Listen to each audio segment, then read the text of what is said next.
At a Senate Judiciary Committee business meeting on October 16th, Senator Dick Durbin pushed back against Senators John Cornyn and Eric Schmitt over their support for the Trump administration's decision to deploy the National Guard to the city of Chicago. First, watch Senator Durbin's remarks, followed by responses from the two Republican senators. One colleague compared Trump's actions to President Eisenhower, deploying the 101st Airborne Division to desegregate Central High School in Little Rock, Arkansas in 1957. Most of my colleagues here are too young to remember the civil rights movement, but there is no comparison between Arkansas's massive resistance to desegregation and Illinois' peaceful and lawful opposition to this administration's immigration policy. Arkansas Governor Orville Faubus called up the Arkansas National Guard to block black students from entering Little Rock Central High School, in defiance of the Supreme Court decision in Brown versus Board of Education. The 101st Airborne, dispatched by President Eisenhower, was deployed to ensure these students, the Little Rock Nine, as they were known, could safely attend school. They weren't tear-gassing pastors, journalists, and police officers, as the federal agents are now doing in Broadview, Illinois, a suburb of Chicago. They didn't rappel from Black Hawk helicopters in the middle of the night to swarm an apartment building, breaking down doors, rousting families out of bed, zip-tying and detaining U.S. citizens, including children, as federal agents did in Chicago's South Shore neighborhood 2 weeks ago. That is a fact. And then the senior senator from Texas compared my opposition to Texas National Guard being deployed to Illinois, to southern states defending the institution of slavery. He said, and I quote, attempting to resurrect a long-rejected idea associated with slavery in the early days of the United States, that the state and local officials can nullify federal law. The senior senator from Texas is a good lawyer, and he's well aware of how limited that comparison is. I'm not arguing that states can override federal law. I'm arguing that President Trump is violating federal law. Don't take my word for it. Judge Karen Immergut, a conservative Republican appointed to the federal bench by President Trump, blocked the deployment of the National Guard in Portland, Oregon. Listen to what she said, and I quote, and let me remind you again, a Trump appointee, quote, this country has longstanding and foundational tradition of resistance to government overreach, especially in the form of military intrusion into civil affairs. This is a nation of constitutional law, not martial law. That's what the judge said. Or listen to Republican Oklahoma Governor Kevin Stitt, another conservative. And he said, quote, Oklahomans would lose their mind if Pritzker, Governor Pritzker, in Illinois sent troops down to Oklahoma during the Biden administration.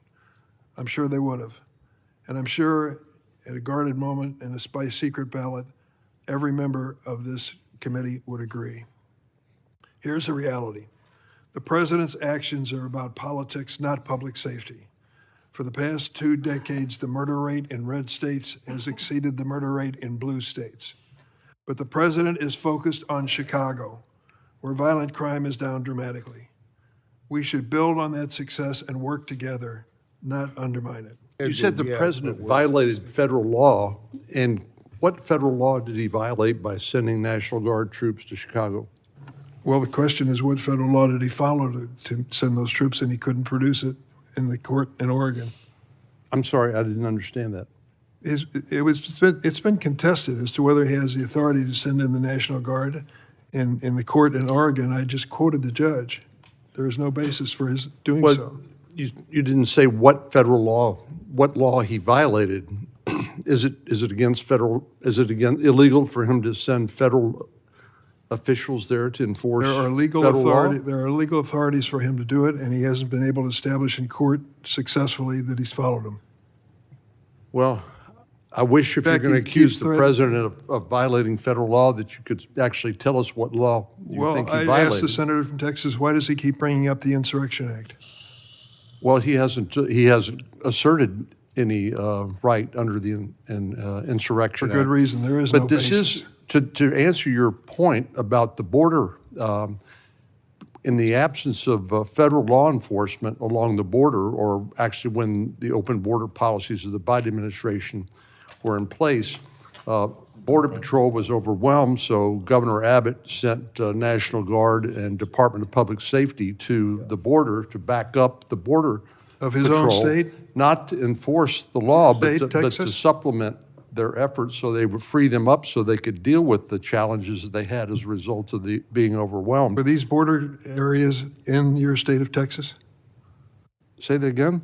The border areas that the governor sent the National Guard to, were they in Texas? Yeah. Well, that's a totally different story than we're facing in Illinois. That was referenced. I just would like to respond. You want to speak to this issue, or? Yes. Okay. Yeah, briefly. Well, specifically, the president has cited Title 32 authority to send the National Guard there. I can understand the sensitivity from my Democrat friend, because Democrats were on the wrong side of these issues. The Democrat governors opposed Reconstruction. The Democrat governors opposed desegregation, which I cited last week in Arkansas. And now they're on the wrong side of law, opposing the protection of American citizens and law enforcement who are doing their jobs, which is to enforce federal immigration law. The president has every authority to send the National Guard to protect those ICE agents and protect federal facilities. The fact that J.B. Pritzker wants to be known as sort of the resistance right now is not an excuse to say that the president's violating federal law. He's cited federal law. He's cited Title 32 in doing his job in protecting the American people. So, For more congressional news, stay tuned to Congress Clips, and thanks for watching.